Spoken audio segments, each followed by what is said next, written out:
Sogea pembeni kule. Dube kabisa mpira katika nafasi Mudathiri haya wa kwanza. Pako Msuswa kadhibiti mpira. Mcheza ndani anakamata. Pin Kamara.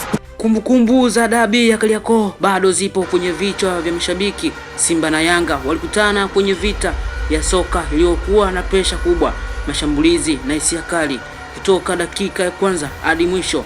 Lakini sasa ukurasa mwingine unaandikwa. Tarehe 12 Agosti 2026 Simba dhidi ya Yanga wanakutana tena kwenye ngao ya jamii.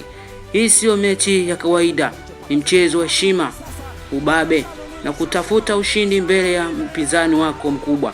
Mashabiki wa Simba tayari wanaamini timu yao itabeba ngao, wakati Yanga nao wanasema hakuna anayechukua kitu Jangwani kirahisi. Na sasa swali linabaki moja tu, nani atandika historia mpya tarehe 12 Agosti 2026? Simba au Yanga? Wewe unaipa timu gani nafasi ya kutoa ngao ya jamii? Andika jibu kwenye comment. Naendelea kufuatilia Zento TV, sauti ya mashabiki. Karibu uweze kufuatana nasi, karibu uweze kuungana nasi.